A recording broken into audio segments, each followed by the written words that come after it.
Dengue মশাবাহিত রোগ। পরিষ্কার পানি জমে থাকলে সেখানে এই মশা জন্মায়। ডেঙ্গু মোটেও সাধারণ কোনো অসুখ নয়। প্রতি বছর এই রোগে আক্রান্ত হয়ে প্রাণহানির ঘটনা কম ঘটে না।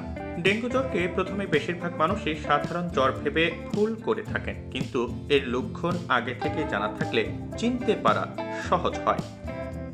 প্রচণ্ড জ্বর। ডেঙ্গু জ্বরের শুরুতে হালকা জ্বর থাকলেও তা ধীরে ধীরে বাড়তে থাকে। এরপর জ্বর 100 ডিগ্রির উপরে উঠে যায়। সেই সঙ্গে ত্বকে ক্ষত তৈরি হতে পারে, রক্ত পড়তে পারে প্রস্রাব ও মলের সঙ্গে। এসব লক্ষণ দেখা দিলে সতর্ক হতে হবে।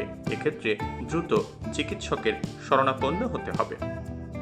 শরীরে ব্যথা। জ্বরের সঙ্গে শরীর ব্যথা হওয়াটা অস্বাভাবিক কিছু নয়, তবে খুব বেশি ব্যথা হলে সতর্ক হন, কারণ বিশেষজ্ঞরা বলছেন যে ডেঙ্গু জ্বরের অন্যতম লক্ষণ হলো পেশি ও জয়েন্টে প্রচণ্ড ব্যথা হওয়া। তাই এই ধরনের লক্ষণ দেখা দিলে মোটেও অবহেলা করবেন না।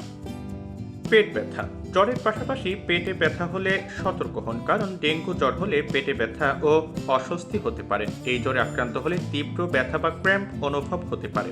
এই ব্যথা যে ডেঙ্গুর কারণে হচ্ছে তা অনেকে বুঝতে পারেন না, তাই জ্বরের সঙ্গে সঙ্গে পেট ব্যথা হলে একদমই অবহেলা করবেন না।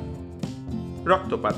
ডেঙ্গু জ্বর হলে রক্তপাত সবার ক্ষেত্রে দেখা নাও দিতে পারে, তবে অনেকের ক্ষেত্রে এই সমস্যা হতে পারে। এক্ষেত্রে শরীরে ছোট ছোট দাগ বা লালচে দাগ দেখাতে পারে।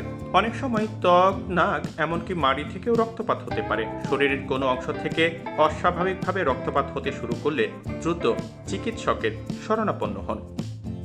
অনবরত মাথা ব্যথা। যদি জ্বরের পাশাপাশি আপনার মাথা ব্যথা চলতেই থাকে, তবে একদমই অবহেলা না করে দ্রুত চিকিৎসকের শরণাপন্ন হন। সঠিক পরীক্ষার মাধ্যমে তখন ডেঙ্গু নির্ণয় করা সহজ হবে।